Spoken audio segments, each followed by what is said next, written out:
더라. 아멘. 오늘도 이 아침에 우리 하나님 아버지와 예수 그리스도로부터 오는 크신 은혜가 여러분들과 함께 하시기를 바랍니다.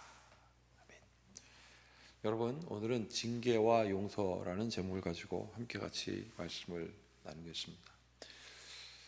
하나님이 다윗을 향하여 마음이 안 좋으셨습니다. 이 안 좋은 정도가 아니라 다윗을 향한 징계를 결심하신 거죠. 그 이유는 다윗이 자기가 팽창되어서 이스라엘 백성들의 수를 다 세고 용사들의 수를 다 세어서 자기 것이라 생각하였기 때문에 그렇습니다.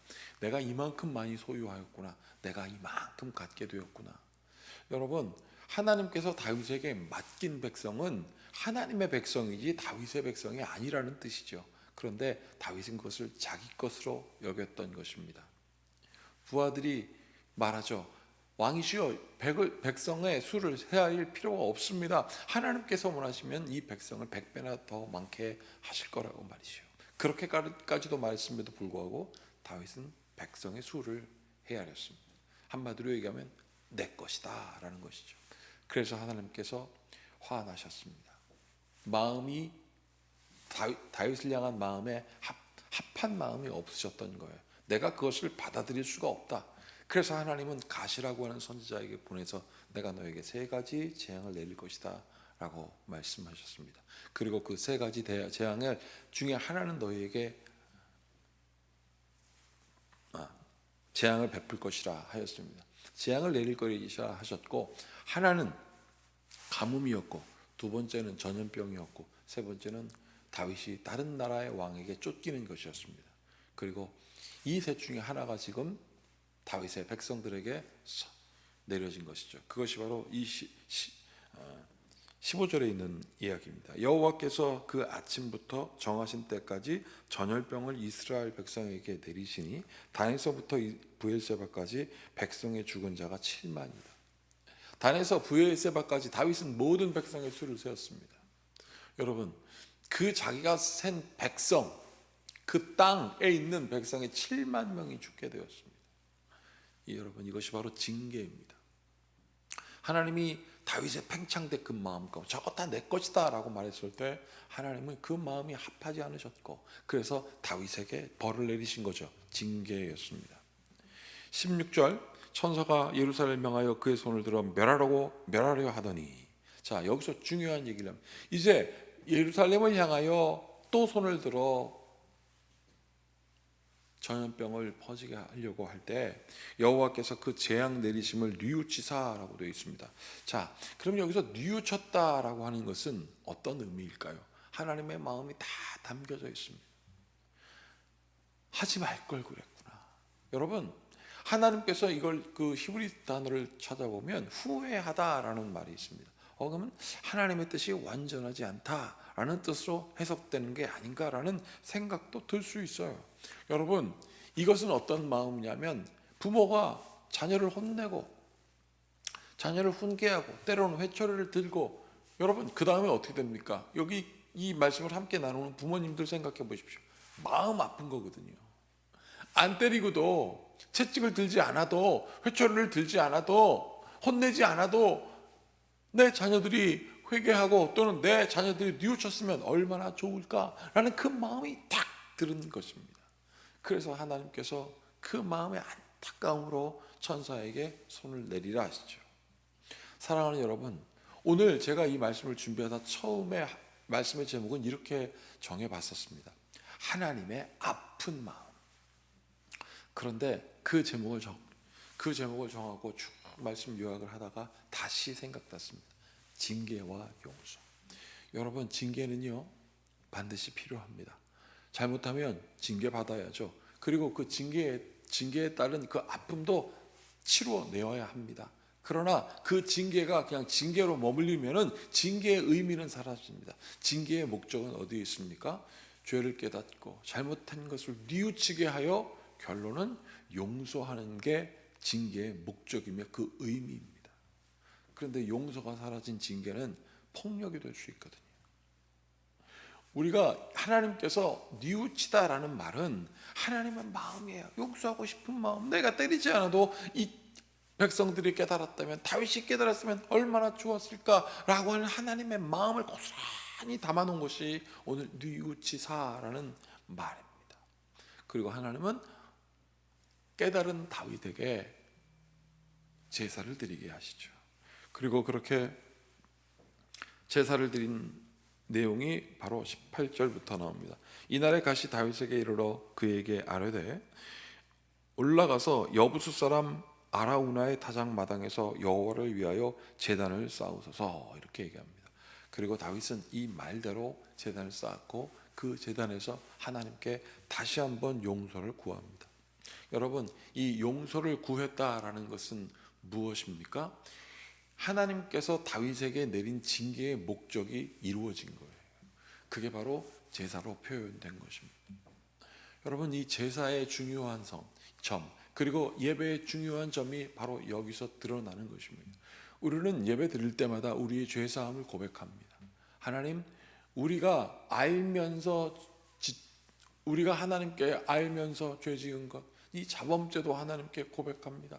하나님, 우리가 알지 못한 가운데 드렸던 모든 잘못도 하나님께 용서를 구합니다.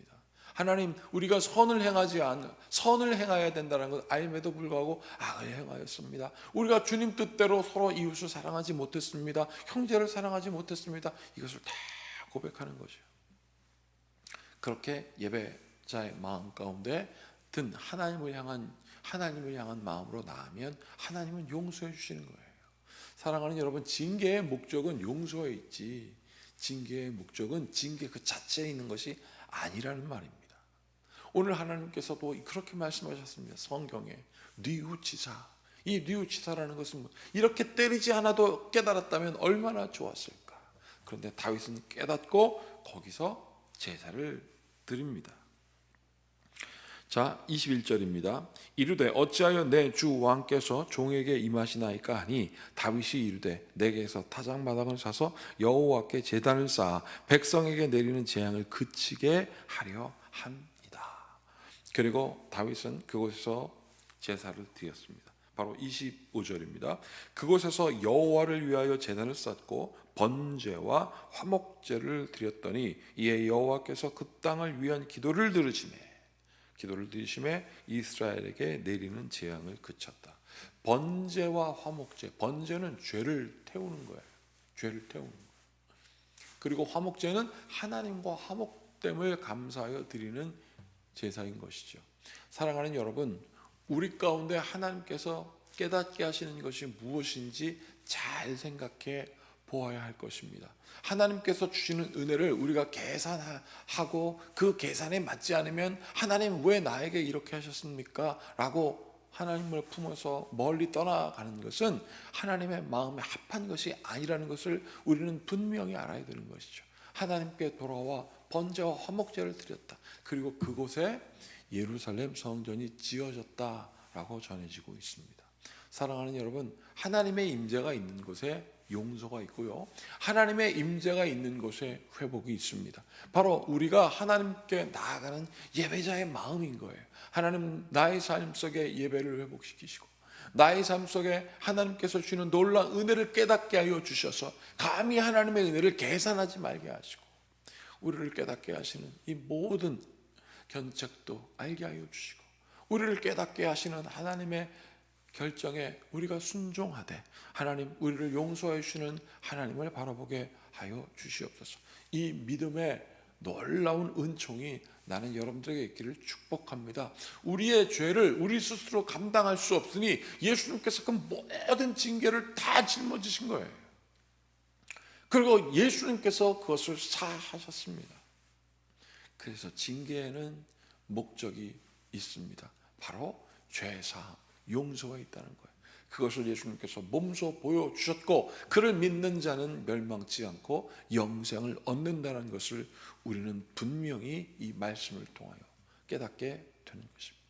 오늘도 우리가 함께 같이 기도하겠습니다. 징계와 용서를 깨닫게 하시는 주님, 그래서 예수님께서 이 땅에 오셔서 그 징계를 다 감당하시고 그를 믿는 자에게 용서와 화해로 영생을 주시는 예수님의 은혜를 기억하게 하시옵소서. 이 믿음에 흔들리지 않은 우리 성도가 되기를 바랍니다. 함께 같이 기도하겠습니다. 참으로 고맙고 감사하신 주님, 징계 자체에 목적이 있고 그 징계가 용서가 없을 때 폭력으로 변하는 것을 우리는 이의 삶을 통하여 많이 경험하고 있습니다. 주님, 우리 가운데 하나님께서 허락하신 은혜를 바라보게 하여 주시옵소서. 우리를 때리셨으나 우리를 치유하시고 화해하시고 우리 스스로 그 죄를 다 감당할 수 없사오니 예수님께서 그 십자가 지셔서 그것을 다 감당하시고 그를 믿는 자는 영생하는 놀라운 복을 허락하셔 주셨사오니 그 은혜 믿고 그 은혜 가운데 거하는 우리 성도들 되게 하시옵소서. 예수님의 이름으로 축복하고 기도하옵나이다. 아멘. 이제 우리 모두 주님께서 가르치신 기도를 드리겠습니다. 하늘에 계신 우리 아버지, 아버지의 이름을 거룩하게 하시며 아버지의 나라가 오게 하시며 아버지의 뜻이 하늘에서와 같이 땅에서도 이루어지게 하소서. 오늘 우리에게 일용할 양식을 주시고 우리가 우리에게 잘못한 사람을 용서하여 준 것 같이 우리 죄를 용서하여 주시고 우리를 시험에 빠지지 않게 하시고 악에서 구하소서. 나라와 권능과 영광이 영원히 아버지의 것입니다. 아멘. 이제 우리 모두 함께 이 말씀을 기억하시면서 정결하게 하시는 그 하나님 앞에 거하여 우리를 용서하시고 또한 회복시키시는 하나님의 은혜를 늘 마음에 새기는 성도가 되기를 위하여 모두 함께 기도해 주시고 육신의 질병으로 인하여 또 상처로 인하여 마음 아파하고 또 실제로 육신의 고통 가운데 있는 모든 성도들의 회복을 위하여 기도해 주시고 또 각자의 목표를 위하여 기도하는 모든 것들 잊지 말고 여러분 함께 같이 기도해 주시기를 바라겠습니다. 함께 기도하시겠습니다.